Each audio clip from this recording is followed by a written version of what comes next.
investigators are working on apprehending a guy in felony probation. They had an operation set up, a ruse to get him out of the house. Unfortunately, the plan went a little bit askew when the woman who was providing information was on the phone with troopers. He saw her on the phone, so he's now taken off on foot. He's known to be armed and dangerous. The information on him is that he always carries 2 or 3 guns on him at a time.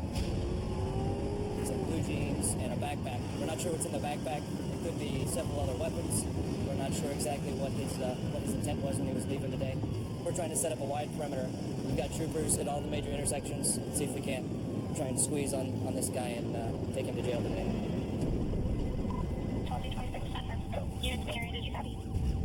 Suddenly, a tip puts the suspect in Trooper Munson's area. Okay, so one of the North Pole units stopped and talked to a couple of kids who said they saw a man fit in the description running. We're going to catch up with her and head down that same road. Probably going to get out on foot here and see what we can see. You see any footprints out here? They last saw him running down this road, though. Okay. Munson and North Pole PD split up to comb the area. I'm just going to walk around all these vehicles real quick.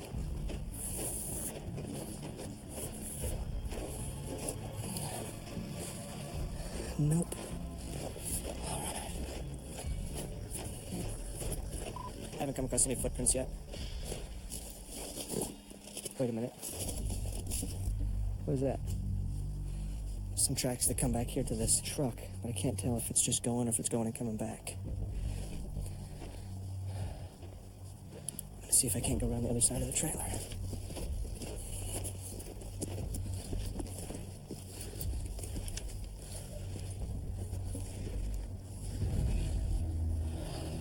I'm gonna throw up a little bit of a bluff here. You in the blue pickup, come out of the pickup. You in the blue truck, open the door and come out with your hands up. No response. It's worth a shot. I guess just double check.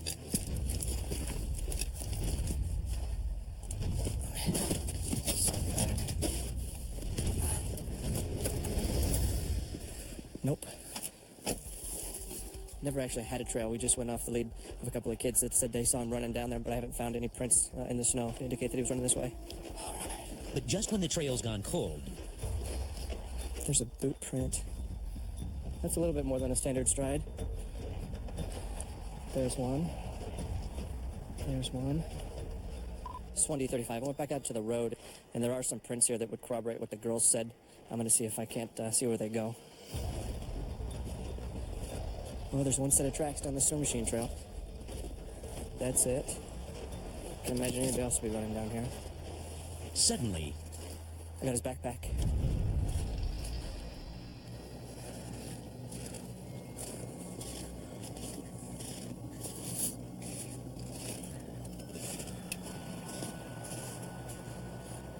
$1.35.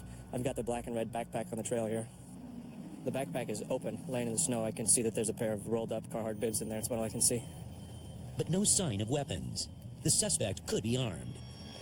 Well, the bag was opened up, so it's like he grabbed something out of it and then ditched it. I don't want him laying in the snow ready to shoot us. 10-4. They don't want me touching the backpack, so I'm going to leave it there for now. Stay on the trail. He moved a lot before we got here, but he's got a 30-minute head start on us. All right. Munson tracks the footprints to a clearing. Go for 1D35. And calls in reinforcements. So we've got a canine heading this way. He's probably about 15 minutes away, and the sun's going down, so definitely puts us a bit of disadvantage, but it's a good thing the dog can smell in the dark. But first, Trooper Hayes meets Munson in the clearing, and they continue the search on their own. So he came up this way, the backpack's ditched down there, but then he takes off down the pipeline. So he's the only set of footprints down here. Yeah, I feel a lot better having 2 guns here, because I'm looking down, staring at the tracks the whole time. He's run down a relatively common snow machine trail, but no machines have been over since his footprints, so pretty easy to follow him. Every time he broke the trail, we were able to follow him into the tree line. But it's the four-legged travelers on this trail that slows down their search. What is this? Is that just moose over there? Okay. They have a lot of moose, and moose are big, lazy animals. They drag their feet a lot, so they could look like boot prints initially as they scrape across the top of the snow. See how they drag? Yeah. That's moose. So that's slowed us down a little bit as we shifted gears from moose to man a couple of times. Are we sure this? They definitely aren't as clean as they were. I got nothing up here anymore. And when they hit the roadway, the trail goes cold. When this guy got close to the road, he got off the snow machine trail and got in the tree line there to give himself some cover. Maybe he sought cover in one of these houses or in a shed or in an outhouse or something. Out on the roadway, Sergeant Zeisel and K9 Argo finally arrive and join the hunt. All right, Argo, do what you do. Argo's a good canine. A couple of months ago, about 40 below, he tracked a guy for a couple of hours and they ended up finding him. And they had gotten in and out of the vehicle several times and lost and found the trail again several times. But for several hours, he was out in 30, 40 below and found the guy that day. So pretty confident that if we can get him on the trail today, he'll lead us to our man.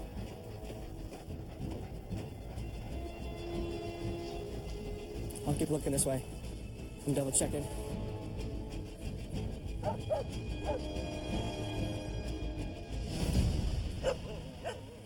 They said they couldn't find anything. I don't know where he went. No luck. Dang it, that makes me mad. And troopers have nothing more to go on. So we had several troopers out on foot looking for him, knowing we were prepared for the weather, but knowing he probably wasn't. So it was a high probability that he would try and seek refuge from the weather in some other house or building. Sucks. Well, we'll get him next time, I guess. After a 90-minute search in the woods, troopers are forced to call it a night. I'll be worth it if we find him. But 10 days later, they get a second chance at justice. The Fugitive Task Force with U.S. Marshals and Last State Troopers found him today and arrested him on his outstanding warrants. At a busy Fairbanks intersection, troopers find the man during a routine traffic stop, carrying a handgun. He's wanted for sexual assault, burglary, theft, trespassing, laundry list of things. If convicted for violating his probation, the man may be forced to serve the rest of his 2-year sentence behind bars. In the long run, you can't run from the state troopers. 230 miles south, in the Matsu Valley. 78-19 the victim is shaking and in shock. We have no names. There was a lot of screaming and then they disconnected. Check for connected. And now we're headed to a call where a female either fell in the fire or somehow was on fire. That's all we know at this point. The line disconnected. Yeah, just thought there may be another injured person that had left the scene. Check. 31. About half a mile. We have another unit, Trooper Steen, headed that way with us now, with lots of drug history at that residence. It might be fairly chaotic when we get there. Back to one basement, that's right here. Oh, she has some decent burns.